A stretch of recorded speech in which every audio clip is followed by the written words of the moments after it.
नमस्कार दोस्तों, मैं धनंजय सिंह और हम पढ़ रहे हैं कम्युनिटी हेल्थ नर्सिंग। तो आज फिर हम लेकर आ गए हैं सबसे ज़्यादा इम्पोर्टेंट चैप्टर यूनिट ये। और इसमें एग्जामिनर को पता नहीं क्या है कि हर बार इससे एक दो क्वेश्चन देता ही देता है और लॉन्ग क्वेश्चन तो ज़रूर आते हैं। मतलब 15 नंबर से क्वेश्चन इसी यूनिट से उठा कर दे देता है और पता नहीं क्या है उसमें कि 5 नंबर 2 नंबर के भी क्वेश्चन टच करता ही करता है। तो बहुत ही इंपॉर्टेंट होने वाला ये यूनिट। और ये जो यूनिट है ये बीएससी नर्सिंग से लगाए एएनएम और जेएनएम के भी बच्चों के लिए बहुत ही इंपॉर्टेंट है। तो शुरू करते हैं, एक एक चीज़ हम कवर करेंगे सिलेबस के अकॉर्डिंग। हमारा यूनिट है जिसका नाम है कम्युनिटी हेल्थ नर्सिंग अप्रोचेस। आपने यहाँ अप्रोचेस से ही अंदाज लगा लिया होगा कि क्या होने वाले हैं। 4-5 अप्रोचेस होते हैं जिसके माध्यम से हम हेल्थ केयर प्रोवाइड करते हैं। उसके बाद से इसमें है concept and role of the responsibility the community health nursing of personal. इसमें हम होम विजिट और बैक टेक्निक भी हम इसमें पढ़ते हैं। ठीक, तो बहुत ही इंपॉर्टेंट होने वाला है और इसको हम बहुत ही जल्दी कवर करेंगे, ज़्यादा टाइम नहीं लगाएंगे, हर एक एक पॉइंट को कवर करते चलेंगे। तो शुरू करते हैं। पहला हमारा क्या है, कम्युनिटी हेल्थ नर्सिंग अप्रोचेस। कहने का मतलब ये होता है, अप्रोचेस का पहले समझते हैं अप्रोचेस होता क्या है। अप्रोचेस का मतलब ये होता है कि क्या स्ट्रेटजी हम अपनाएं, क्या क्या वो मेथड होते हैं जिन चीज़ों से हम हेल्थ केयर प्रोवाइड करते हैं। ठीक, एक बढ़िया प्रिवेंटिव क्यूरेटिव जो मेथड हम अपनाते हैं किसी भी कम्युनिटी में जाके या पेशेंट को सही केयर प्रोवाइड करने के लिए, एक क्वालिटी ऑफ केयर प्रोवाइड करते हैं, तो वो क्या क्या स्ट्रेटजी होती है, क्या क्या अप्रोचेस हम अपना सकते हैं। तो यही सारी चीज़ें इसमें हैं। इसमें आपको मिलेगा फंडामेंटल की चीज़ें मिलेंगी जिसको हम बहुत ही आसानी तरीके से हम पढ़ लेंगे। तो सारी चीज़ें इसमें पढ़ी हुई, मतलब 2-3 चीज़ें तो ऐसी हैं जो आप जानते हैं पहले से। तो होता क्या है अप्रोचेस, तो क्वेश्चन कैसे पूछता है, क्वेश्चन ध्यान देना। 15 नंबर का जब क्वेश्चन आता है तो सीधे पूछ देता है कि नर्सिंग अप्रोचेस बताइए क्या होता है, कम्युनिटी हेल्थ नर्सिंग अप्रोचेस क्या होते हैं। अब ये 4-5 तरीके के अप्रोचेस होते हैं, आपको पूरा लिखना है। 15 नंबर में आ गया तो आपको पूरा लिखना है ये। ठीक, अगर जो ये एक कोई पूछ लिया कि बताइए हाँ एविडेंस बेस्ड अप्रोच क्या होता है। ठीक, 2 नंबर में पूछ दिया एविडेंस बेस्ड अप्रोच क्या होता है। ठीक, या नर्सिंग प्रोसेस अप्रोच क्या होता है, नर्सिंग प्रोसेस क्या होता है। तो ये सारे इसी के पार्ट है। तो ये सारे 2-2 नंबर में बनते हैं क्वेश्चन। उसके बाद से आ गया होम विजिट क्या है, होम विजिट का पर्पज क्या है, प्रिंसिपल क्या है, इसके प्रिंसिपल क्या है, पर्पज के प्रिंसिपल क्या है, ऑब्जेक्ट। तो बहुत सारे क्वेश्चन बनते हैं और हर तरीके के क्वेश्चन बनते हैं इसमें। तो बहुत अच्छे से हम इसको पढ़ने वाले हैं। शुरू करते हैं। देखो, कम्युनिटी हेल्थ नर्सिंग अप्रोचेस होता है, nursing care was only focus on the physical health in the past. यानी कि पहले जो नर्सिंग हम लोग पढ़ते थे, नर्सिंग केयर प्रोवाइड किया जाता था, वो केवल फिजिकल हेल्थ से रिलेटेड होता था।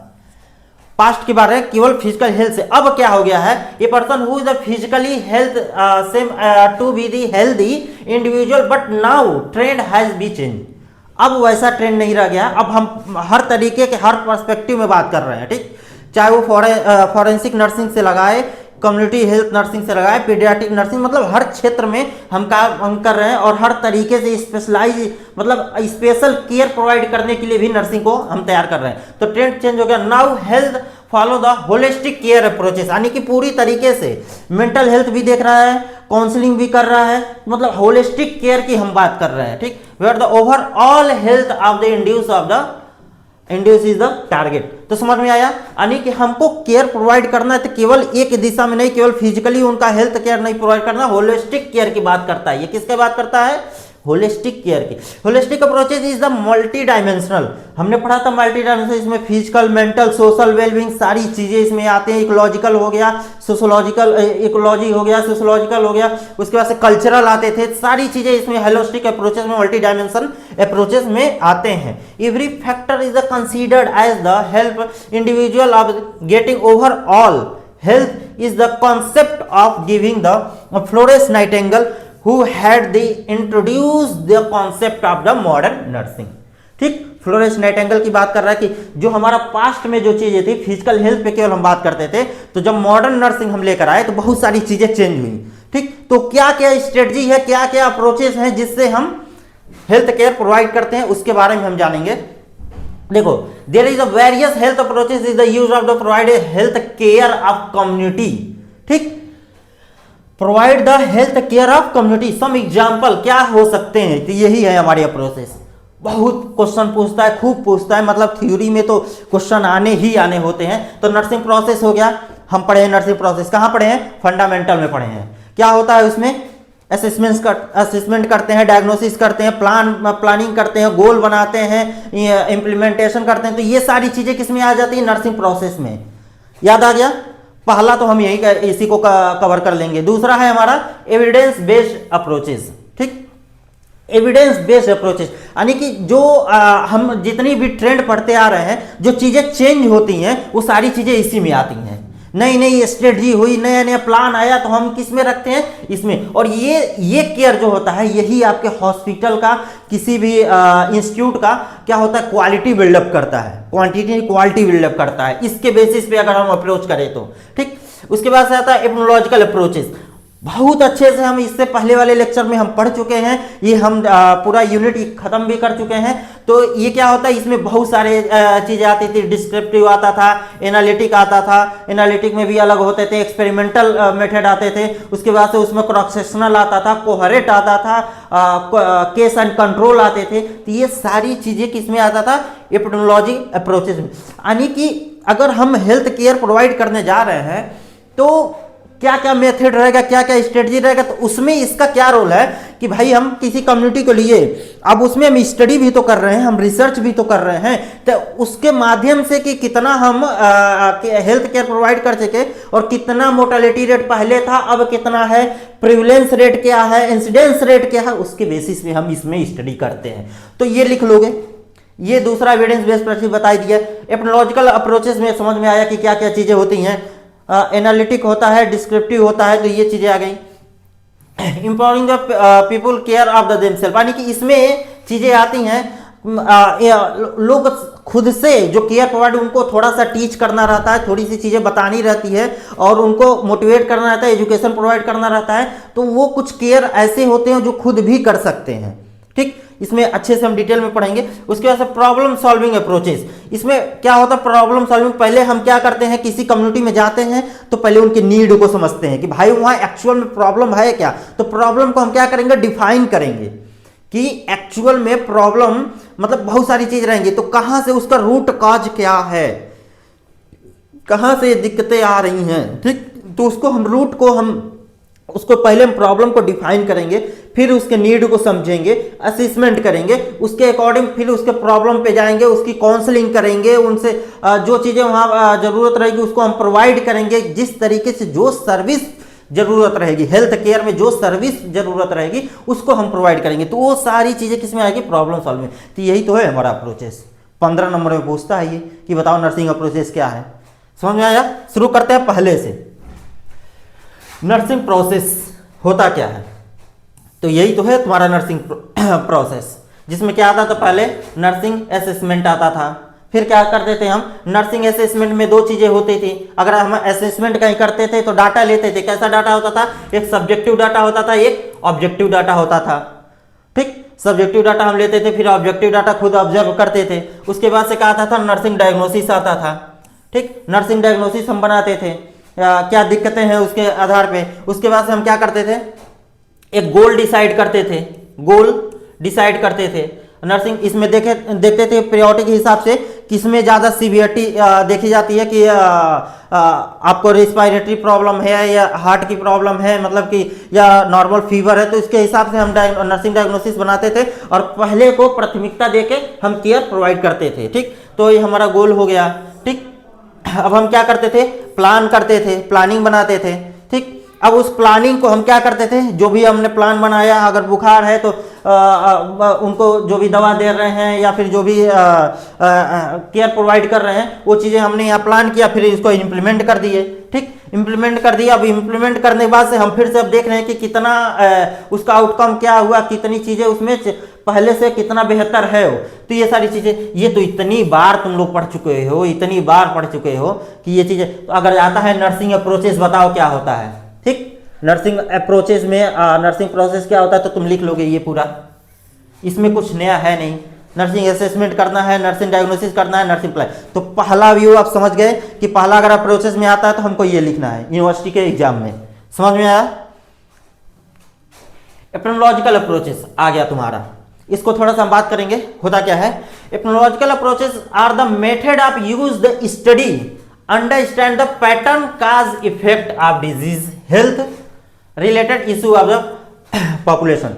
कहने का मतलब इसका यह है कि किसी पॉपुलेशन में अगर जो कोई बीमारी फैली है तो हम पहले क्या करेंगे, हमारा यही तो था, हम क्या क्या अप्रोचेस अपना रहे हैं बीमारी को सही करने के लिए, एक अच्छा हेल्थ केयर प्रोवाइड करने के लिए। ठीक, तो हम पहले इसके काज को जानेंगे, कारण क्या था भैया, कैसे फैला ये, ठीक, उसकी फ्रीक्वेंसी रेट क्या थी, उसकी फ्रीक्वेंसी रेट क्या थी, क्या पैटर्न था उसका, पैटर्न क्या था उसका, किस पैटर्न के हिसाब से वो डिजीज फैल रहा था। ठीक, उसका इफेक्ट क्या है, इफेक्ट का मतलब हम इसमें अलग अलग चीजें कर देते हैं। जैसे अगर कोहरेट की बात कर रहे हैं तो कोहरेट में इफेक्ट वो हो जाता है लंग कैंसर, लेकिन काज क्या होता है, स्मोकिंग। ठीक, तो ये सारी चीजें हम स्टडी कर रहे हैं किसी पॉपुलेशन में जाके, तो वो सारी चीजें किस में आ जाती हैं, एपिडेमियोलॉजिकल अप्रोचेज में। तो अप्रोचेज का मतलब यही हुआ, क्या वो अप्रोच कर रहे हैं, क्या स्ट्रेटजी अपना रहे हैं जिनसे आप किसी पॉपुलेशन में लोगों को एक अच्छा हेल्थ केयर प्रोवाइड कर रहे हैं।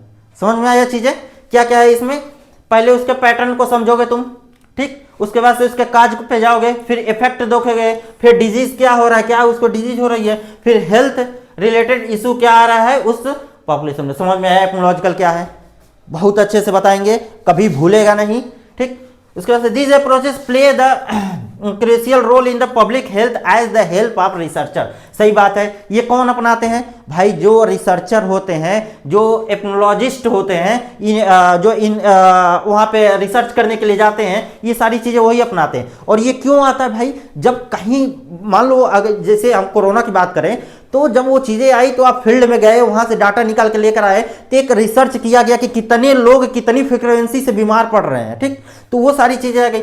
अब उससे ये सब डाटा इकट्ठा करके तुम किए क्या, क्या बदलाव लाए, तो इससे पॉलिसी बनाई जाती है, नए नए रूल लाए जाते हैं, नई नई गाइडलाइन लाई जाती है, नए नए प्रोग्राम लॉन्च की जाती है। जब तुम एपिडेमियोलॉजिकल स्टडी जब कर लेते हो तो तुम स्टडी कर लिए तो यानी कि तुम उस एरिया का, उस पॉपुलेशन, उस कम्युनिटी का तुमने डाटा निकाल लिया। और जब डाटा निकाल लिए तो डाटा तुम हायर अथॉरिटी को भेजे कि भैया ये चीज नीड है वहां पे, इतने लोग इस कारण, इस वहां का कारण काज, रूट काज ये है और इससे वो बीमार पड़ रहे हैं। ठीक, तो क्या हुआ कि अब स्टडी जो तुमको डाटा मिला उसके बेसिस पे तुम अप्रोचेस किए, यानी कि अप्रोच करने गए ना वहां पे पॉपुलेशन में, कम्युनिटी में, तो तुमको ये डाटा निकल के। तो ये कौन कौन रिसर्चर होते हैं जो इसका यूज करते हैं, ये पॉलिसी मेकर्स होते हैं। ठीक, आइडेंटिफाई द रिस्क फैक्टर। हाँ भैया, तुम जाओगे वहां स्टडी करोगे तो तुम रिस्क फैक्टर को आइडेंटिफाई करोगे, डिजाइन करते हैं, इंटरवेंशन करते हैं, अभी हम देखेंगे इंटरवेंशन करते हैं, make the inform of the decision, improve of the health well being of the communities. समझ में आया एपिडेमियोलॉजी क्या है? एपिडेमियोलॉजी वो स्टडी है जहां पे हम बीमारी के कारण को जानते हैं, उसका इफेक्ट देखते हैं, उसके डिजीज पे जाते हैं, रिसर्चर क्या करते हैं, रिसर्च करते हैं, पॉलिसी मेकर इसको यूज करते हैं, इसके स्टडी को, फिर डाटा हम निकालते हैं और उसके बेसिस पे हम हेल्थ केयर प्रोवाइड करने की कोशिश करते थे। ये हमारा अप्रोचेज होता है। इसमें क्या क्या आता है, डिस्क्रिप्टिव आता है, एक्सपेरिमेंटल आता है, ऑब्जर्वेशनल और एक्सपेरिमेंटल दो चीजें आती हैं। इसमें ध्यान देना, पहला एक्सपेरिमेंटल आता है, दूसरा ऑब्जर्वेशनल आता है। ऑब्जर्वेशनल में डिस्क्रिप्टिव आता है, ध्यान देना, डिस्क्रिप्टिव आता है, दूसरा एनालिटिक आता है। एनालिटिक में भी कई हो जाते हैं, ध्यान देना। एनालिटिक में आपका क्रॉस सेक्शनल होता है, कोहरेट होता है, उसके बाद से केस एंड कंट्रोल होता है। तो ये हमारा एपिडेमियोलॉजी में ही आता है, भूलेगा नहीं, याद रहेगा। Observational, experimental. आगे बढ़े। Epidemiology investigation health of the problem they mainly involve in two basic components. सही बात है। कैसे तुम क्या मेथड अपनाओगे भाई, अगर कम्युनिटी में जा रहे हो तो कैसे तुम क्या अप्रोचेस रहेगा, अप्रोच कैसे करोगे वहां जाने का। तो पहला है आस्किंग क्वेश्चन, क्वेश्चन पूछोगे।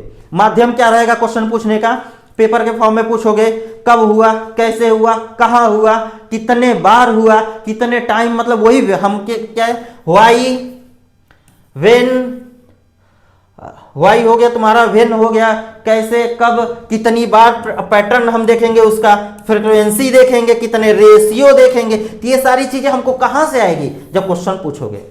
मेकिंग कंपैरिजन, मेकिंग कंपैरिजन का मतलब ये हो गया, इसमें तुम दो ग्रुप बना लेते हो, ग्रुप मान लो ए हो गया, ग्रुप मान लो बी हो गया, ठीक। अब इस ग्रुप में तुमने मान लिया कि इसमें लोग स्मोकिंग कर रहे हैं, इसमें लोग स्मोकिंग नहीं कर रहे हैं, दो ग्रुप ले लिए, मान लो 200 ले लिए तुम, ठीक। 200 लोगों में 100 लोग इसमें ले लिए, 100 लोग इसमें ले लिए। अब 100 लोगों में देख रहे हो कितने लोग स्मोकिंग कर रहे हैं, कितने लोग स्मोकिंग नहीं कर रहे हैं। तो ये चीजें हो गई, तुम कंपेरिजन करो, दो ग्रुप बना लिए, ग्रुप बना लिए, इसमें सीधे कहो सर हम ग्रुप बना लिए, ठीक, ग्रुप बना लिए।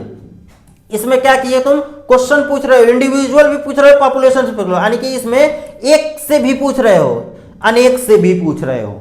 समझ में आया। तो इसमें तुम क्या करोगे, कंपैरिजन करो ग्रुप ए से ग्रुप बी से, ठीक। और इसमें क्या करोगे, तुम क्वेश्चन पूछोगे, एक सिंगल पर्सन से भी पूछ सकते हो, पूरे पॉपुलेशन से भी पूछ सकते हो, पूरे कम्युनिटी से भी पूछ सकते हो। तो समझ में आया, ये दो हमारा मेथड रहेगा। पहले हम अप्रोच करने का कंपोनेंट है। अब इसमें देखते हैं आस्किंग क्वेश्चन का क्या मतलब है। इसका ये हुआ, जो एपिनोलॉजिस्ट होते हैं mainly find in the two thing of the form of the epidemiological study. पहले किस पे, प्रिविलेंस पे, दूसरा इंसिडेंस पे।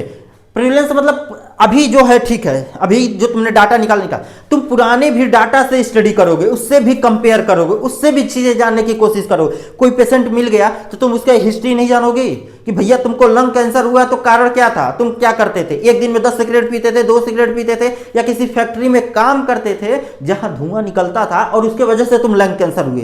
तो पुरानी चीजों को भी तो स्टडी करेगा वो। कोरोना आया तो उससे पहले की भी तो चीजें देखी कि हाँ भाई ये इस तरीके का वायरस पहले था कि नहीं था, क्या था। तो इंसिडेंस रेट हो गया भाई, अभी है, अभी के अगर इस पैटर्न से फैल रहा है तो आगे कितना उसका फ्रीक्वेंसी रेट हो सकता है, कितने लोग इससे प्रभावित हो सकते, अभी से लगाए आगे तक की चीजों को हम बात करते थे, ठीक। इंसिडेंस हो गया। Disease the various community of the related time of the place और पर्सन। सही बात है।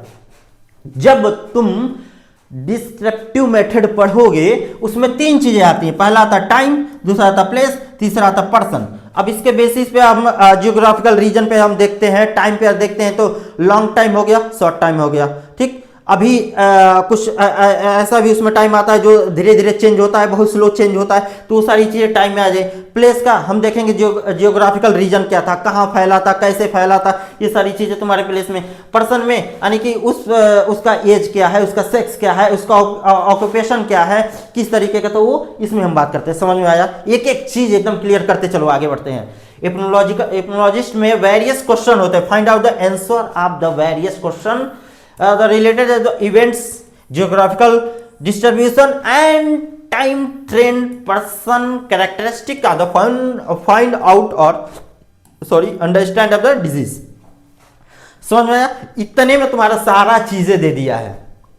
पहला क्या दिया है इसमें, देखो रिलेटेड टू इवेंट्स होने चाहिए, जियोग्राफिकल रीजन हमने बात कर लिया कि किस जियोग्राफिकल रीजन की, दूसरा डिस्ट्रीब्यूशन, पैटर्न क्या है, फैला कैसे है, बीमारी किस हिसाब से फैला हुआ है, कहां कहां फैला हुआ है ना, तो वो सारी चीजें हम इस क्वेश्चन के आधार पे जानेंगे।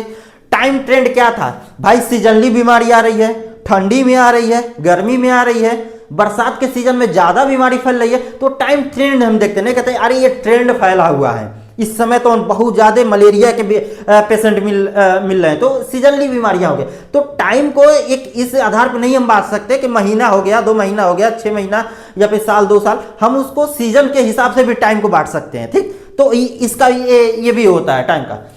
Personal characteristic of the find out the understanding of the disease, यानी कि हम इंडिविजुअल के लेवल पे और पॉपुलेशन के बेसिस पे एक पर्सन का भी हम देखेंगे कि उसका क्या इसमें कैसे डिजीज काज हो रहा है, ठीक।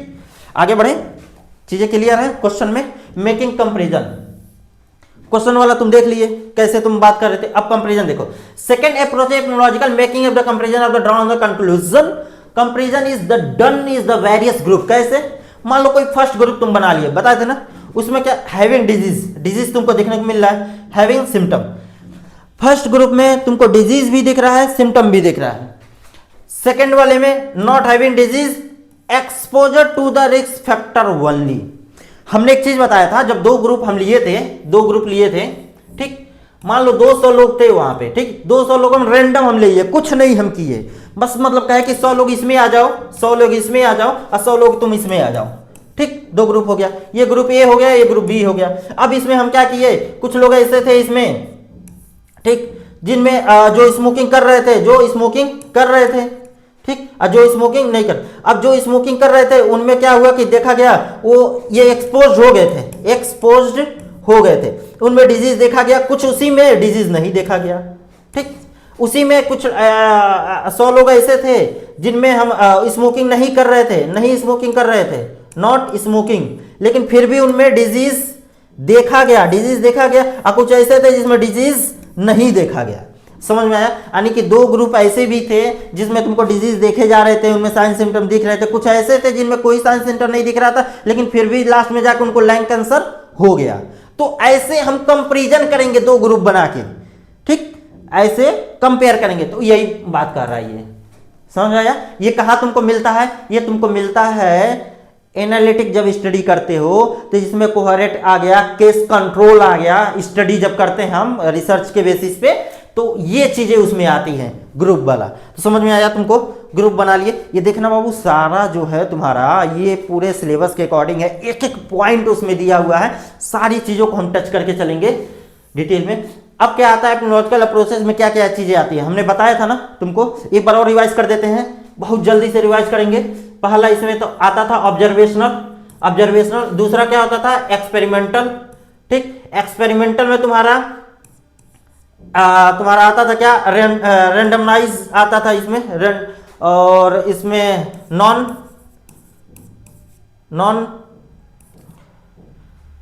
रेंडमाइज्ड आता था, इसमें एक रेंडमाइज आएगा, इसमें नॉन रेंडमाइज आएगा। इसको ऐसे ऑब्जर्वेशनल में अगर हम बात करें तो इसमें दो होते थे, एक होता था डिस्क्रिप्टिव और दूसरा क्या होता था एनालिटिक। याद रखना, शब्द पे ध्यान देना, ठीक। एनालिटिक में हम क्या करते थे, दो हो जाते थे, एनालिटिक में दो हो जाते, तीन हो जाते, सॉरी। पहला आता था केस कंट्रोल, उसके बाद से क्या आता था क्रॉस सेक्शनल, ठीक। उसके बाद से क्या आता था कोहेरेंट, ठीक। तो ये तुम्हारा एनालिटिक में आ गया। डिस्क्रिप्टिव में तुम्हारा क्या चीजें होती थी, इसमें आता था टाइम, प्लेस एंड पर्सन। पहले हम क्या करते थे, पॉपुलेशन को डिफाइन करते थे, कि एक्चुअल में हम पॉपुलेशन होता क्या है, किसको हम पॉपुलेशन बोलेंगे या किन लोगों को लेकर स्टडी करेंगे, ये तो पहले उसको हम डिफाइन करते थे, ठीक। उसके बाद से उसमें हम देखते थे टाइम के बेसिस पे, उसके बाद से प्लेस देखते थे, उसके बाद से हम पर्सन देखते थे। तो यही चीजें, तो पहला क्या मेथड तुम्हारा हो गया डिस्क्रिप्टिव एपिनोलॉजी। इसमें हम क्या करते थे, टाइम, प्लेस एंड पर्सन के आधार पे टाइम तुम्हारा क्या हो जाता था, टाइम तुम्हारा हम बताए थे सीजनली हो सकता है, सीजन हो सकता है, या फिर मंथ हो सकता है, या फिर ईयर हो सकता है, ठीक, या फिर वीक हो सकता है। प्लेस तुम्हारा जियोग्राफिकल रीजन पे था, पूरा होल कंट्री की बात कर रहे हैं, यानी कि वर्ल्ड लेवल पे हम बात कर रहे हैं, या फिर किसी स्टेट की बात कर रहे हैं, या फिर किसी कम्युनिटी की बात कर रहे हैं, ठीक। तो ये तुम्हारा प्लेस हो गया।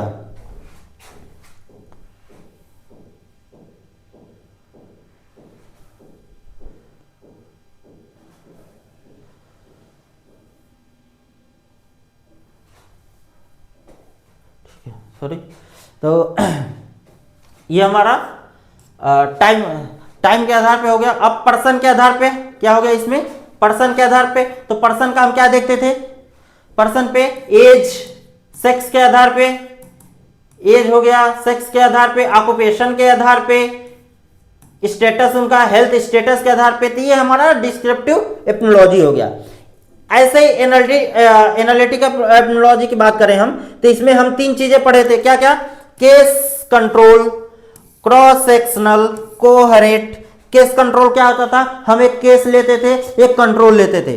केस जो होता था बीमार होता था, ठीक, कंट्रोल जो होता था केस के जैसे होता था, लेकिन इसमें डिजीज नहीं देखते थे, ध्यान देना, केस के जैसे होता था लेकिन इसमें डिजीज नहीं होता था। अब क्या है, केस और कंट्रोल दो ग्रुप बना लिए हम। केस पे स्टडी करते थे, बहुत समय बाद उन पे इफेक्ट दिखता था, यानी कि उसमें क्या होता था कि जब हम इस पे स्टडी करते थे तो तुमको पहले यहाँ लंग कैंसर हो गया रहता था, यानी कि तुमको डिजीज यहाँ पे दिख रहा। अब इसके हम काज को जानना शुरू करते थे। ठीक, तो क्या होता था इसमें हम जब बात करते थे तो हम रिट्रोस्पेक्टिव पे स्टडी के रूप में बात करते थे। इसमें क्या होता था, दोनों कोहरेट वाला होता था, पर्सपेक्टिव यानी कि इन फ्यूचर की हम बात करते थे, फ्यूचर की बात करते थे, आगे जाके स्टडी करते थे हम आगे। और केस कंट्रोल में क्या करते थे हम, पीछे की तरफ जाके उनके हिस्ट्री लेके टाइम में पीछे जाके, हम टाइम में तो जाते नहीं थे, मतलब टाइम में उनसे हिस्ट्री लेते थे, उनसे क्वेश्चन पूछते थे, उसके बेसिस पे केस कंट्रोल हम करते थे। तो ध्यान देना, जब भी केस कंट्रोल की बात करें तो हम पास्ट में जाके हिस्ट्री लेते थे, फ्यूचर। और कोहरेट की बात करें तो हम कहाँ जाते थे, हम प्रेजेंट में रह के फ्यूचर की चीजें सोचते थे कि अगर अभी स्मोकिंग कर रहा है तो कितने साल बाद उसको कैंसर होगा। हम उसको लगातार बैठ के 10 साल 15 साल 20 साल उस व्यक्ति पे हम स्टडी कर रहे हैं, उस पॉपुलेशन पे स्टडी कर रहे हैं, 50 लोगों पे कर रहे हैं, तो हमको बाद में जाके इफेक्ट हमको मालूम चला, कि उसको डिजीज हमको पता चले कि उसको इतने लोगों स्मोकिंग किए तो इतने लोगों को जाके डिजीज हुआ। तो इसके बेसिस पे समझ में आया।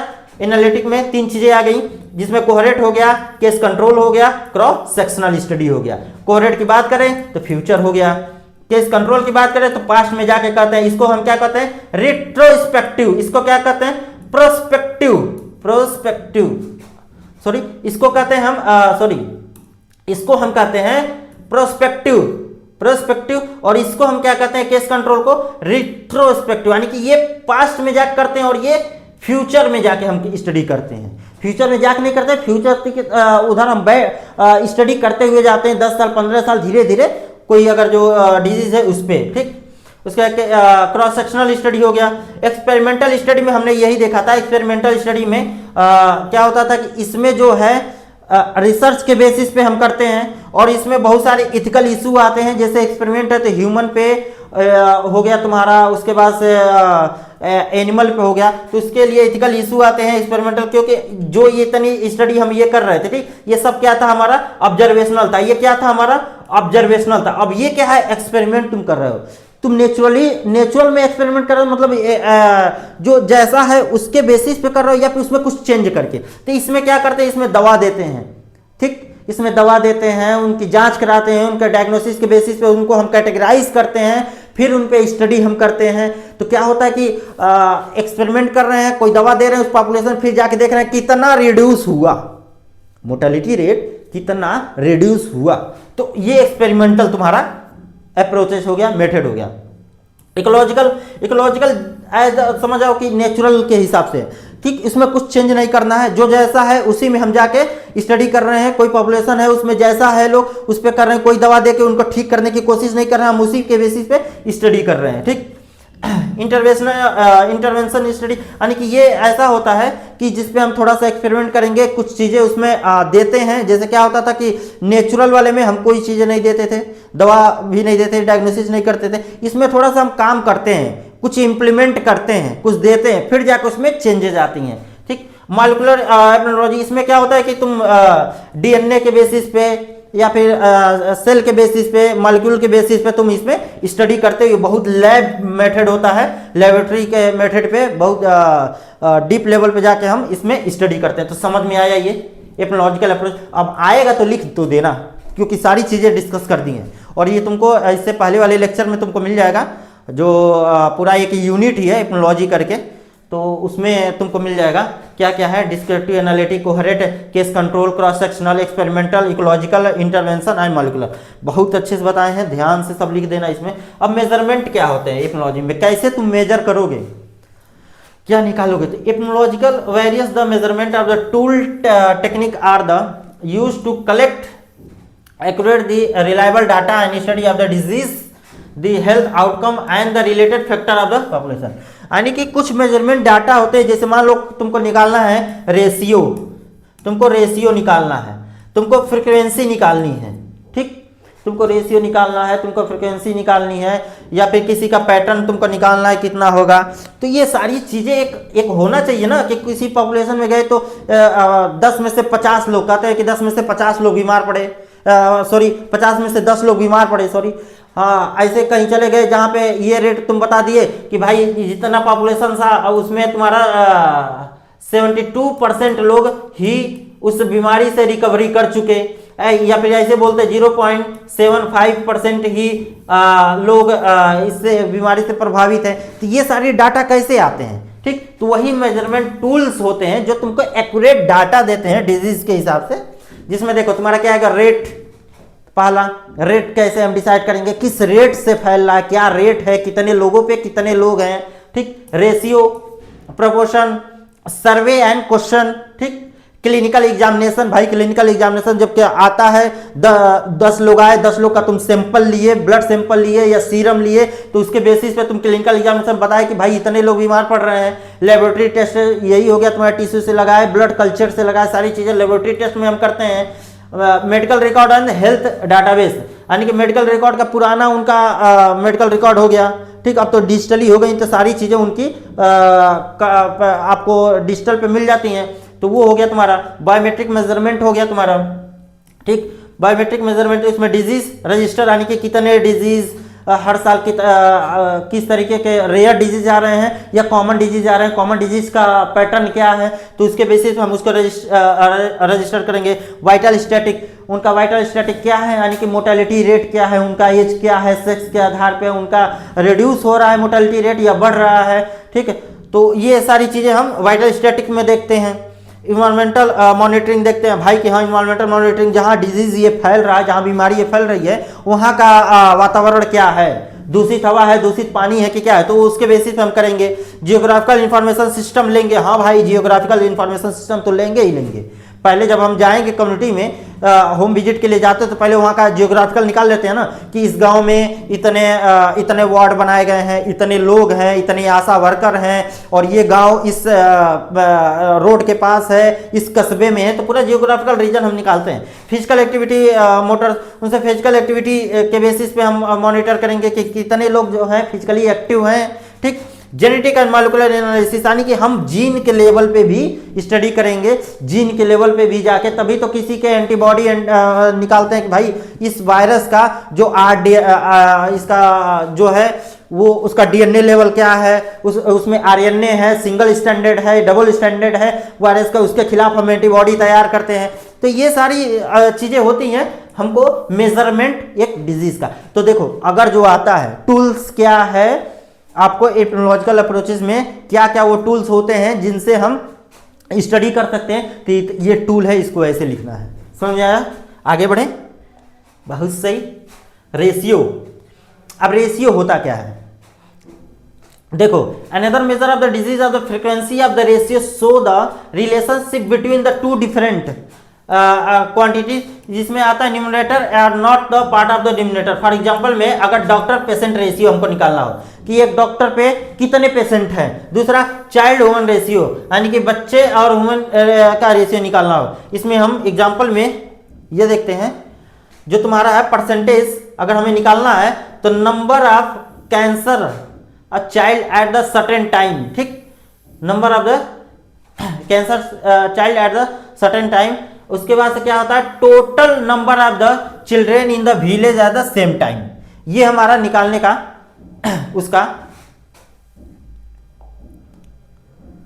वही एग्जांपल हम यहां भी रखे हैं, सॉरी, यहां पे number of the cancer of the children eight the certain time and the total number of the children at the village at the certain time, यानी कि सॉरी ये तुम्हारा यहां से है प्रोपोर्शन का, सॉरी, और एग्जाम्पल ऑफ द ये रेशियो है तुम्हारा डॉक्टर का और पेशेंट के साथ का रेशियो, ठीक, ध्यान देना। जैसे होता है ना कि वहां पे 50 पेशेंट पे एक डॉक्टर है, ठीक, तो ये हो गए डॉक्टर और ये हो गए पेशेंट, समझ में आया?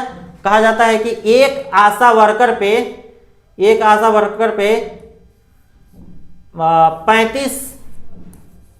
35 ह्यूमन है, ठीक, एक आशा वर्कर पे 35 ह्यूमन, तो ये हमारा रेशियो हो गया, ये हमारा रेशियो हो गया, ऐसे रेशियो निकालना रहता है, ठीक। अब प्रोपोर्शन की बात करें, proportion is defined as the part of the whole when the numerator is the derive from the denominator and always express the percentage, always express the percentage. ये किसमें आता है, परसेंटेज में। तो बताया था ना, number of the cancer of the child at the certain time, ठीक, अब कितने टोटल उस विलेज में चाइल्ड चिल्ड्रेन प्रेजेंट है एट द सेम टाइम। ये हमारा होता है प्रोपोर्शन निकालने का तरीका। तो रेशियो हो गया, रेट हो गया। आगे बढ़े। बायोमेट्रिक मेजरमेंट में तुम्हारा क्या आ सकता है? Biometric measurement is the involve the collection of the objective physiological data. पहला चीज सच एज द हाइट, उनकी हाइट लेंगे, वेट लेंगे, सरकमफ्रेंस लेंगे एंड बॉडी कंपोजिशन लेंगे। ये हमारा बायोमेट्रिक मेजरमेंट में ये चीजें आती हैं। This the measurement are the often use assist of the health status of the individual and the population. समझ में आया बायोमेट्रिक में क्या क्या चीजें आती हैं? आगे बढ़े।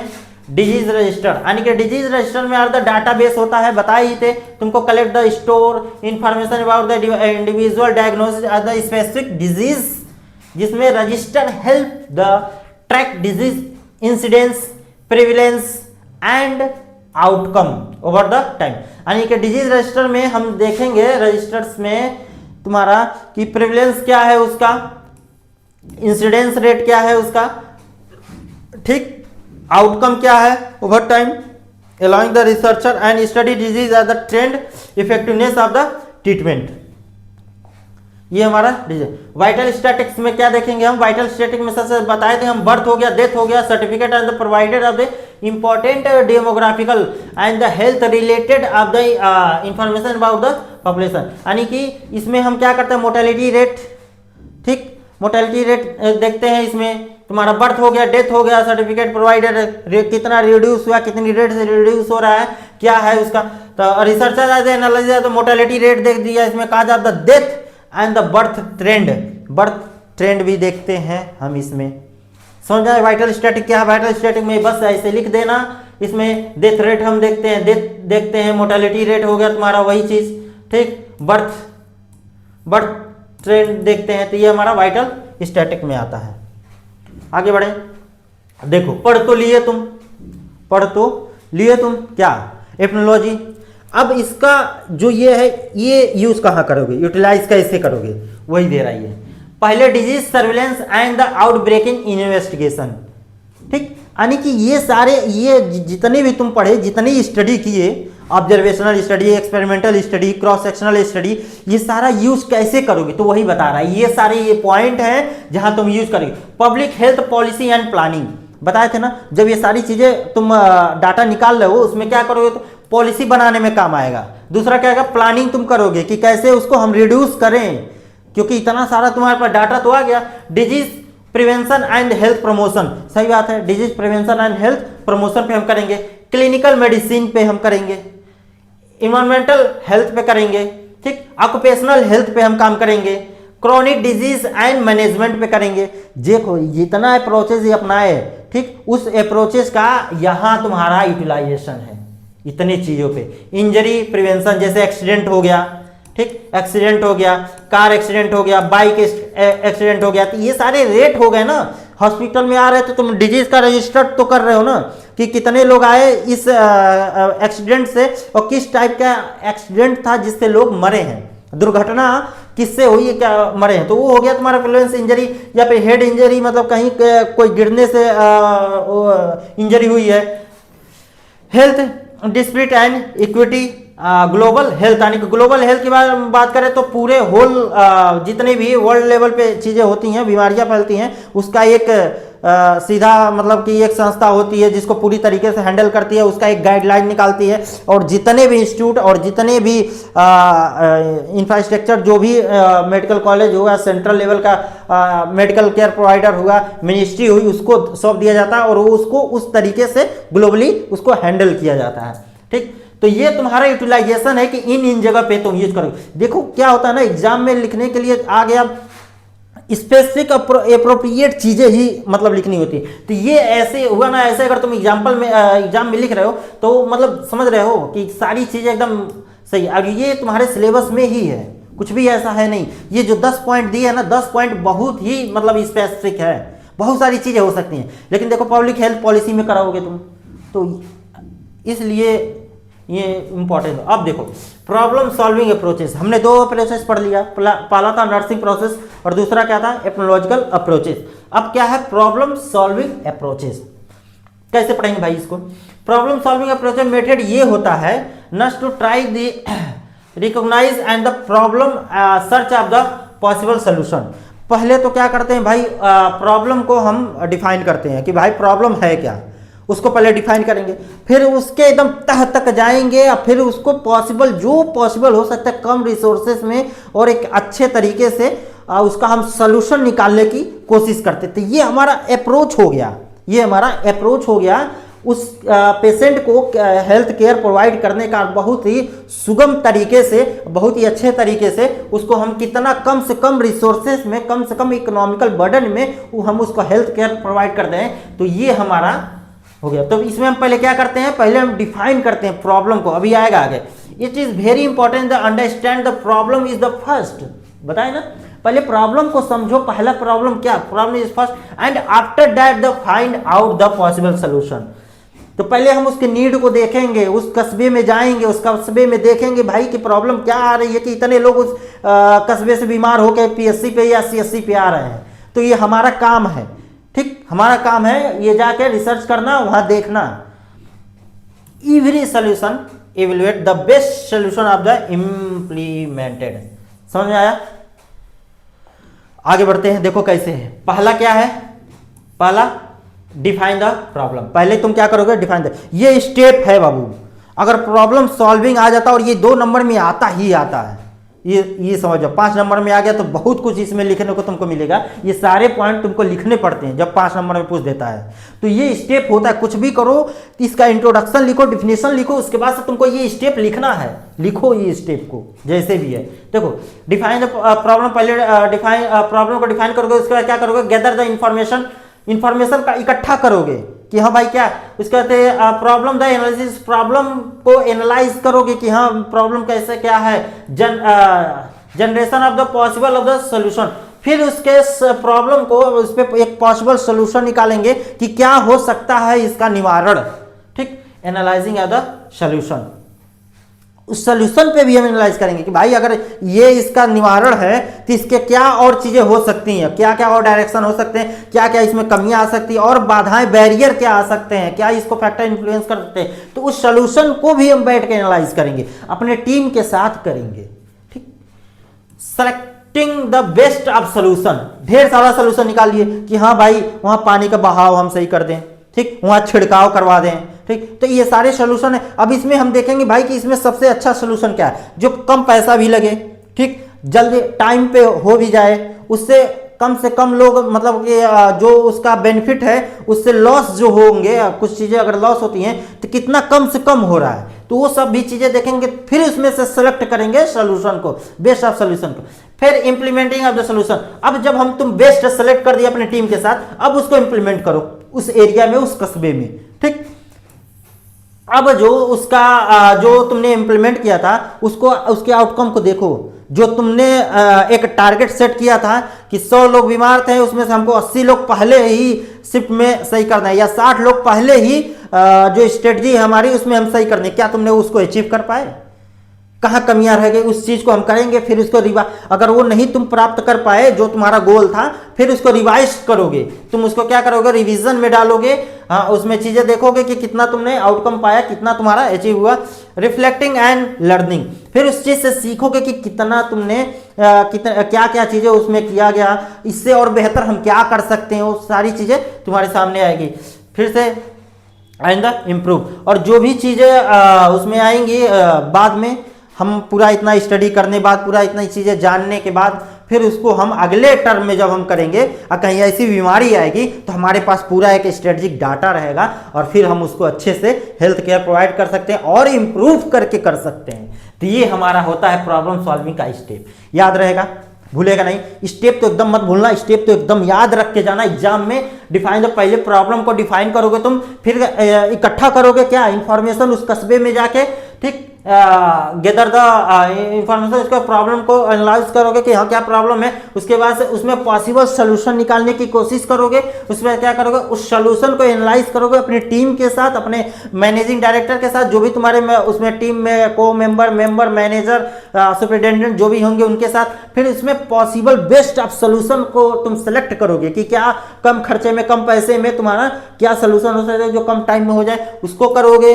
फिर क्या करें, implementing of the solution, solution, फिर इस सॉल्यूशन को इंप्लीमेंट करोगे, फिर एवल्यूशन ऑफ द रिवीजन, तुम उसको जो भी तुम्हारा आउटकम आया कि जो तुम एवल्यूएट जो मिलना चाहिए था एक्चुअल में वो तुम अचीव कर पाए कि नहीं कर पाए, नहीं कर पाए तो क्या कमियां थी उसको फिर से रिवाइज तुम करोगे, ठीक, रिफ्लेक्ट ऑफ द लर्निंग। तो ये तुम्हारी स्ट्रेटजी होती है। हमको तो लग रहा है कि तो इतनी सारी चीजें बताने अब तो तुम लिख ही लोगे एग्जाम में आराम से।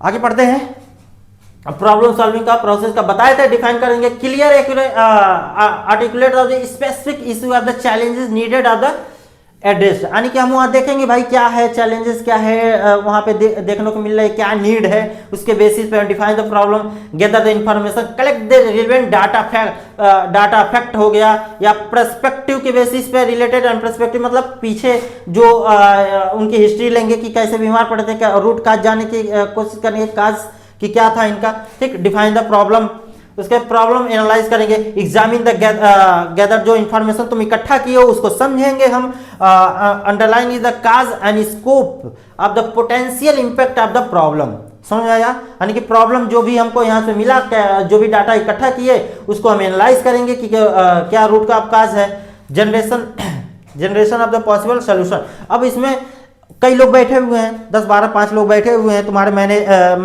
सुपरिटेंडेंट भी है, मैनेजिंग भी है, सीनियर मैनेजर भी है, सीनियर नर्सिंग ऑफिसर भी हैं, रिसर्चर हैं उसमें, तो सब लोग बैठे हुए हैं सोच रहे हैं कि क्या हो सकता है, क्या हो सकता है, कोई भी एक आइडियाज आ सकते हैं कि नहीं इसको ऐसे नहीं ऐसे करते हैं, ठीक। तो ये तुम्हारा कोई भी एक सोल्यूशन तुमको जनरेट हो सकता है, आ सकता है, कोई आइडिया आ सकता है, तो brainstorming is the list of various potential solution without the immediate judgment. समझ में आया बाबू? इसलिए इतना बोल रहे हैं ना क्योंकि ये आता है पेपर में, आता है एग्जाम में, बात समझो ना, ये आता है। Analysing is the solution, evaluate the probe of the cons of the flexibility of the potential of the outcome each generated solution. अब देखो जो सॉल्यूशन आया है उसमें तुम उसको एनालाइज करो भाई कि ये सही रहेगा उसके लिए, कि ये हम चीजें करेंगे तो इसमें कमियां आएंगी, तो वही चीजें हैं। Selecting the best of solution, उतने सॉल्यूशन में तुमने सेलेक्ट किया कि कौन सा सही रहेगा। चूज द मोस्ट एप्रोप्रिएट वाला, effective of the solution based on the, हमने बता चुके हैं कि कैसे करेंगे। Implementing of the solution, solution को इंप्लीमेंट करेंगे, प्लान को एग्जीक्यूट करेंगे, ठीक। अब उसमें assess the result of the implemented solution at the make necessary adjustment of modification, improve the effectiveness, ठीक। यानी कि तुमने जो चाहा क्या तुमने अचीव किया, जो तुमने प्लान बनाया, जो तुमने गोल बनाया, क्या उस तरीके से तुम हेल्थ केयर प्रोवाइड कर पा रहे हो जो तुमने सोचा था कि हम इस तरीके से करेंगे और इतने लोग को बीमारी से हम सही करेंगे, रिड्यूस करेंगे रेट को, तो क्या वो कर पाए? Reflect the rate, review of the understanding of the work well, what did not, what can be applied in the future of the challenges, यानी कि सारी चीजें हमने देखा, फिर फ्यूचर में जो भी चैलेंजेस आएंगी, जितनी इसमें कमियां थी हमने सारी चीजें देखी, यहाँ हम वीक पड़ गए, जो हमको हेल्थ केयर प्रोवाइड करना था वो नहीं कर पाए या फिर उसको अचीव कर लिए, वो सारी चीजें रहेगी जो फ्यूचर में कभी भी चैलेंजेस आते हैं तो वो हमको सॉल्व करने में सही। Continuous the refine of the solution और the process of the itself based on the reflection and feedback. भाई फीडबैक तुम लोगे तभी तो तुमको पता चलेगा, तो तुम वहां से फीडबैक भी लोगे कि क्या हमारी जो स्ट्रेटजी हम अपनाए थे। तो अब वो क्या फॉर्मेट होगा जिससे हम क्वेश्चन पूछेंगे, ठीक। क्लिनिकल में अगर जो हम किसी कम्युनिटी में जाते हैं तो वो क्या फॉर्मेट रहता है, क्या मैटर, तो देखो सबसे बढ़िया, मतलब बहुत सारे हैं लेकिन ये पिको फॉर्मेट जो है ये सबसे बढ़िया माना जाता है जब भी हम स्टडी के लिए जाते हैं, रिसर्च के लिए, तो ये इस बेसिस पे हम क्वेश्चन पूछते हैं। इसमें सारी चीज़ें आ जाएंगी, मतलब आदमी का जब उनका जेंडर, सेक्स, एज हम जानने की कोशिश करते हैं वहाँ से लगाए और फाइनल तुम आउटकम रिजल्ट जो तुम पा रहे हो वहाँ तक की स्टडी का जो बात करते हैं, तो वो सारी चीज़ें इसमें आ जाती हैं, तो बहुत इंपॉर्टेंट है, इसको डिटेल में हम पढ़ेंगे। देखो पहला पी से होता है डिफाइन द पेशेंट पॉपुलेशन, ठीक। इसमें पेशेंट एंड पॉपुलेशन, पी का मतलब यही होता है। दूसरा क्या होता है? Intervention of the interest. तीसरा क्या होता है तुम्हारा? सी से कंपेरिजन ऑफ द इंटरेस्ट, और ओ से क्या होता है? Outcome of the interest. नया 2005 के गाइडलाइन के अनुसार हम देखें 2005 में टाइम को मेंशन कर दिया गया, ध्यान देना 2005 में, नहीं तो इससे पहले हम यही लेते थे, यही सारी चीजें हम लेते थे, ठीक। आगे बढ़े डिटेल में इसको हम पढ़ेंगे।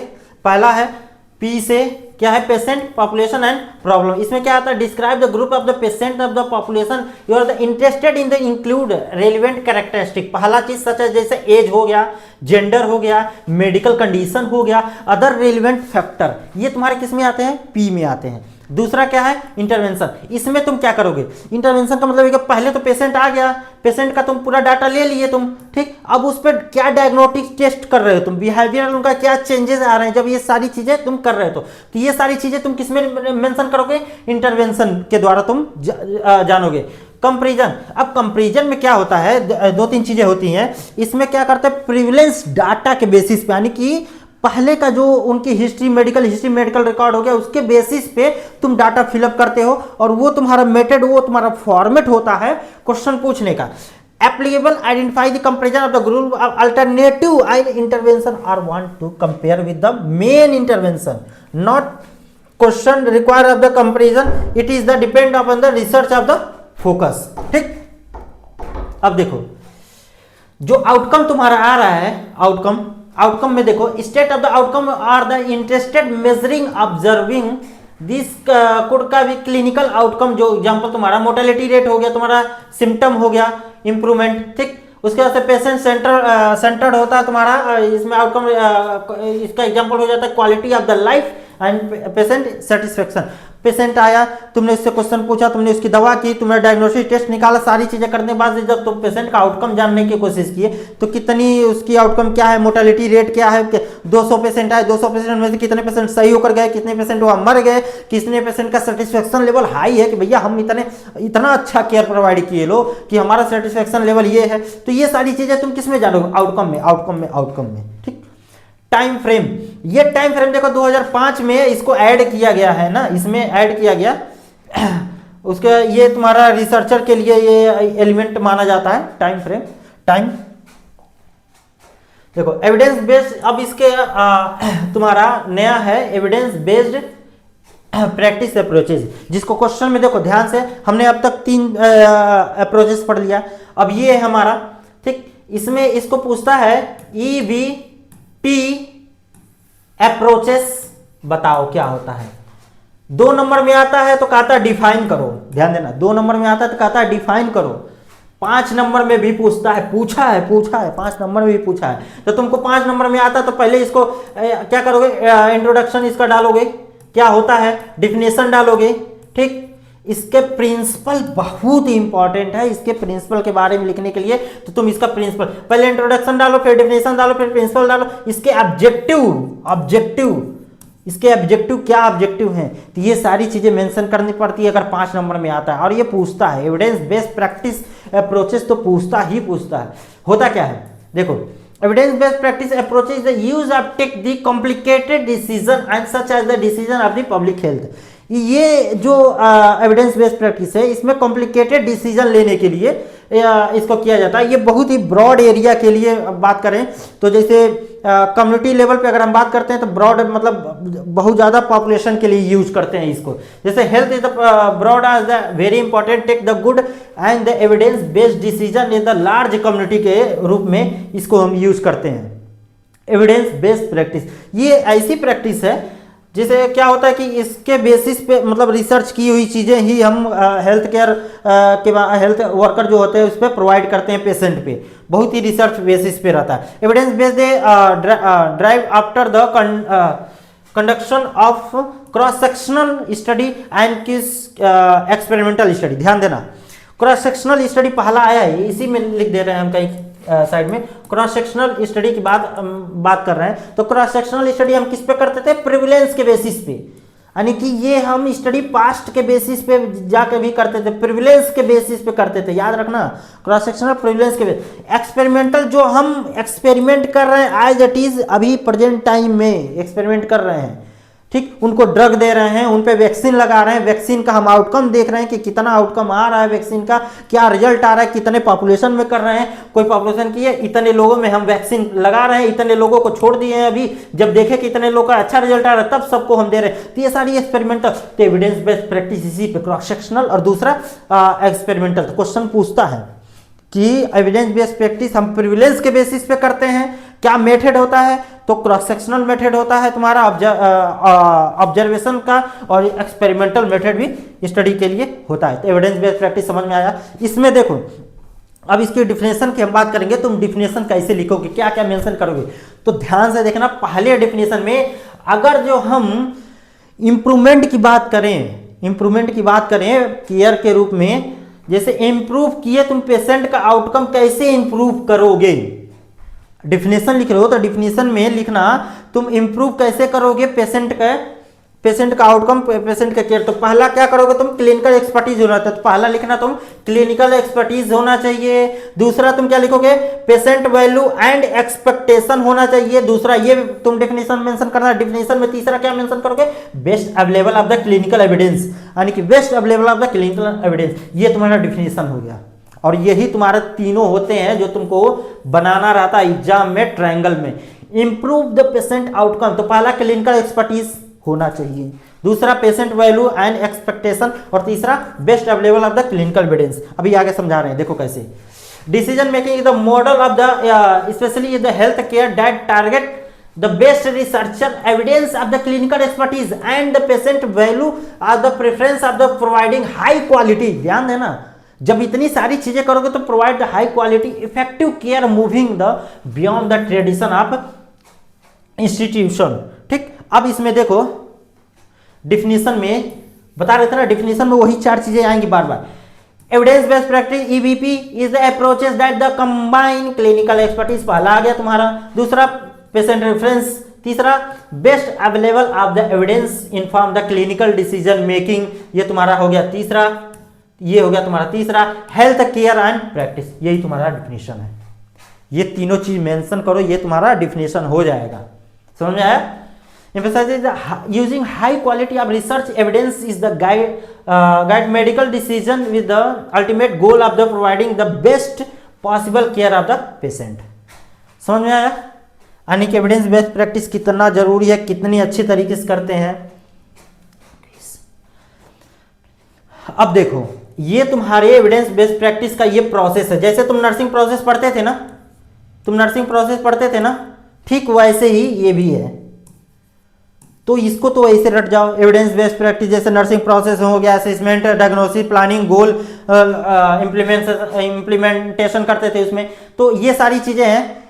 तो इसमें पहला हम क्या करेंगे, आस्क, यानी कि पहले हम क्या करेंगे, पहले पेशेंट आया, पहले तुम कम्युनिटी में गए, एक फॉर्मेट बनाए कि हम इस बेसिस पे उनका क्वेश्चन करेंगे। तो पहले तुम क्वेश्चन पूछे, मेथड क्या था, वही पिको मेथड था, जिसमें पेशेंट पॉपुलेशन के बेसिस पे, इम्प्लीमेंटेशन के बेसिस पे, सॉरी आपका उसका सी से कंपैरिजन हो जाता था, और ओ से क्या हो जाता, आउटकम, आई वाला देख लेना, और ओ से क्या हो जाता था, आउटकम। ठीक, अभी आगे हम देखेंगे। इसकी वजह से एक्वेरी, अब हमने इतने सारे क्वेश्चन पूछ लिए उनसे, उनका उनका क्या बोलते हैं, पॉपुलेशन के बेसिस पे और पेशेंट के बेसिस पे हम क्वेश्चन पूछ लिए। एक्वायरी, रिसर्च एंड, अब इसमें क्या है एक्वायरी में कि जब चीजें तुम उनसे पूछे, अब तुम्हारे पास एक डाटा मिल गया, ठीक, कि ये इतने लोग हैं इस बीमारी से प्रभावित है, या फिर इतने लोगों को हमको हेल्थ केयर प्रोवाइड करना है, तो क्या क्या चीजें हमें चाहिए। ठीक, अब तुम यहाँ पे एक्वायरी के रूप में तुमको वो चीजें पता चल गई। अब अप्राइजेस का मतलब ये होता है कि क्या सही है कि उनको हेल्थ केयर हम प्रोवाइड करते, कितना इफेक्टिव है और कितना वो सही है भी कि नहीं है, कि जो हेल्थ केयर हम उनको प्रोवाइड करना चाहते हैं, जो हम सोल्यूशन निकाले हैं, जो हमें एक्चुअल में उस कम्युनिटी में काम करना है, क्या वो सही है कि नहीं, वो चीज़ें हम यहाँ देखेंगे। ठीक, उसके बाद से उसका रिजल्ट हम देखेंगे कि हाँ उस पर हम काम करने जा रहे हैं।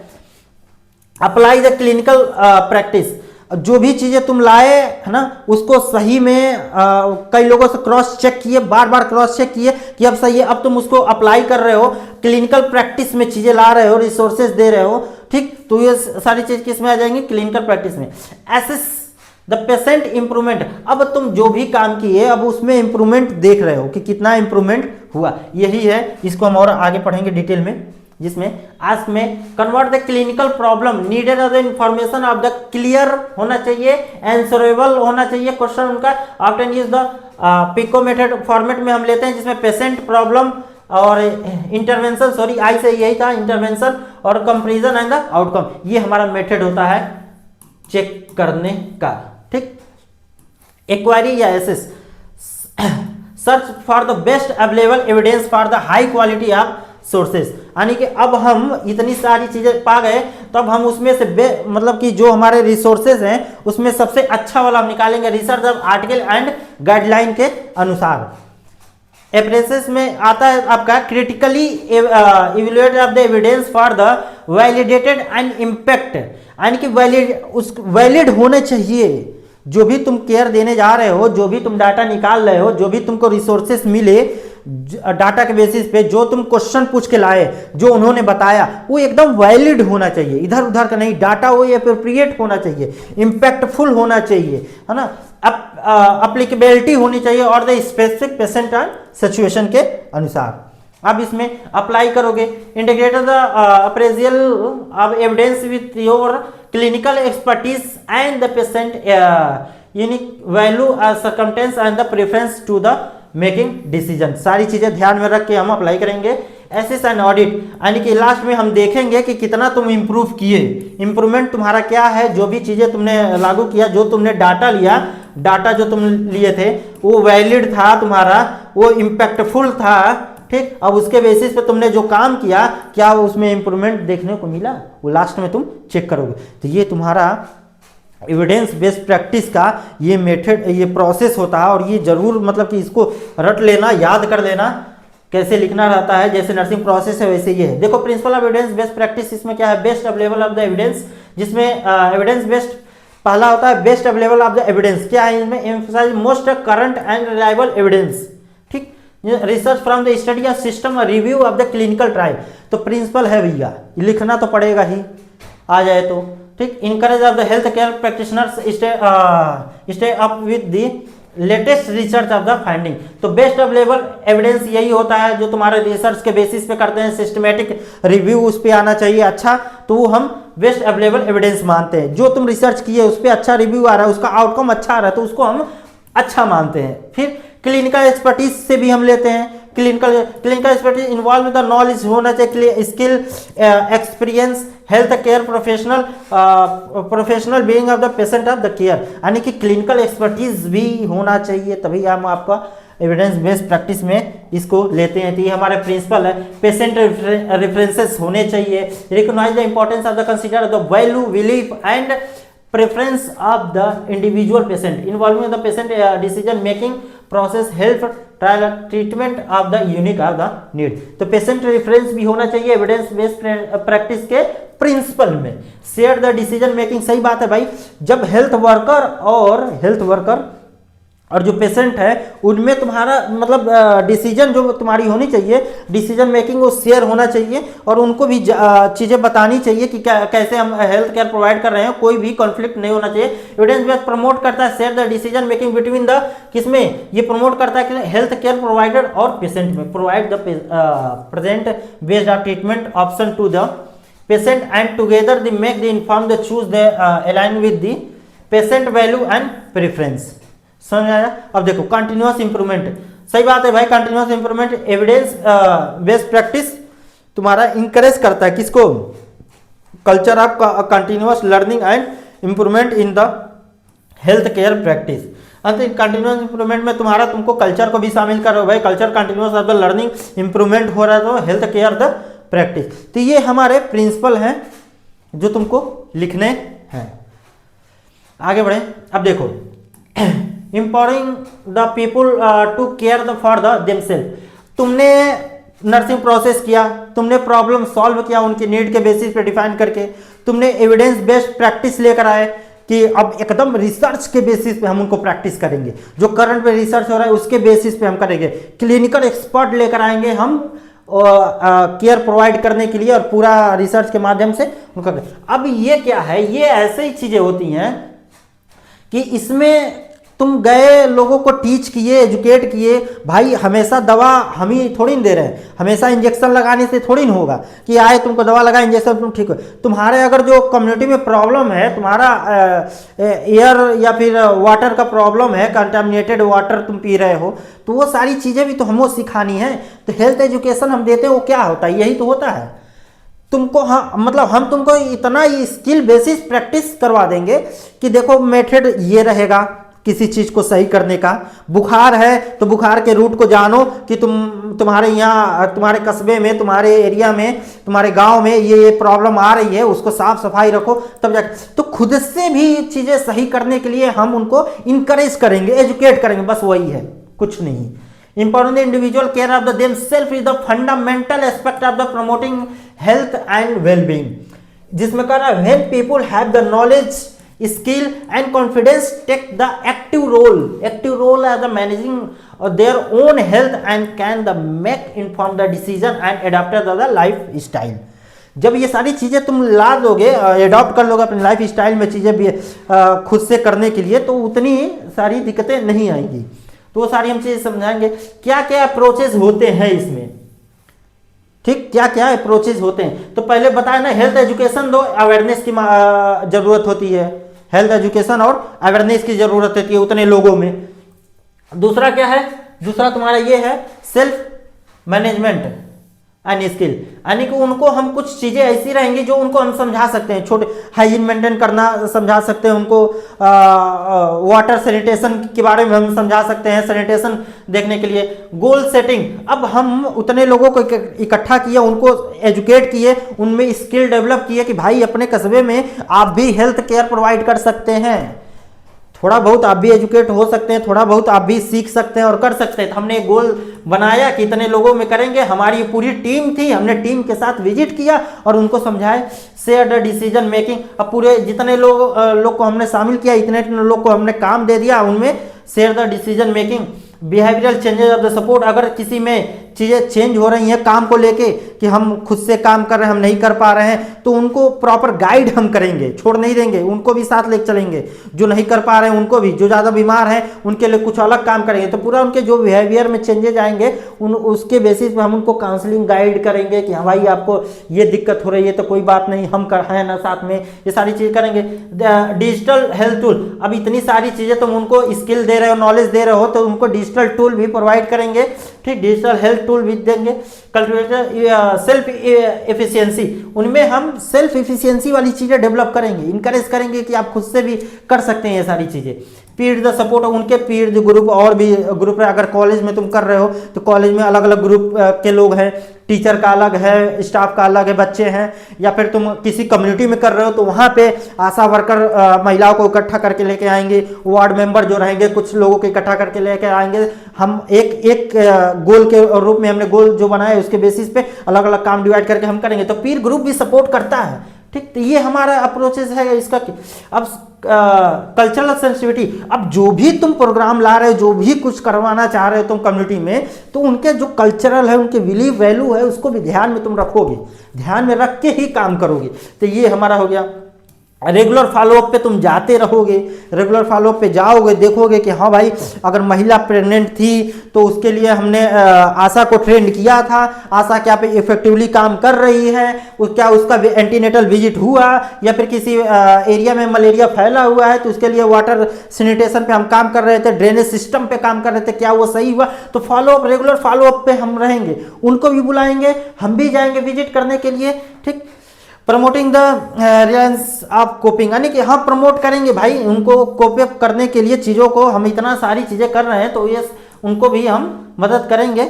लॉन्ग टर्म सस्टेनेबिलिटी, यानी कि सहनशीलता जो चीज़ें होती हैं वो हम कम समय के लिए नहीं, लंबे समय के लिए उनमें डेवलप करेंगे कि इन फ्यूचर अगर कोई और चैलेंजेज आता है तो उसके लिए भी वो तैयार रहें करने के लिए, ठीक। तो ये हमारे 12 पॉइंट होते हैं की अप्रोचेस इसको करने के लिए। तो हमारा यहाँ पे ख़त्म होता है, ठीक। बहुत लंबा टॉपिक था और ये जान जाओ, अगर जो पूरा दे देता है ना कि अप्रोचेस बताओ क्या होता है अप्रोचेस, तो तुमको ये पूरा लिखना पड़ता है, समझ में आया। ये अगर जो 15 नंबर में दे देता है, तुम्हारा 15 नंबर में अगर दे देता है तो तुमको ये पूरा लिखना है, ठीक। और क्वेश्चन कैसे जाता है, ये तुम्हारा दे देता है कि एविडेंस ईवीपी डिफाइन कर देगा, डिफाइन ईवीपी, तुमको 2 नंबर में डिफाइन करने का डिफिनीशन लिखोगे, ऑब्जेक्टिव लिखोगे जो भी।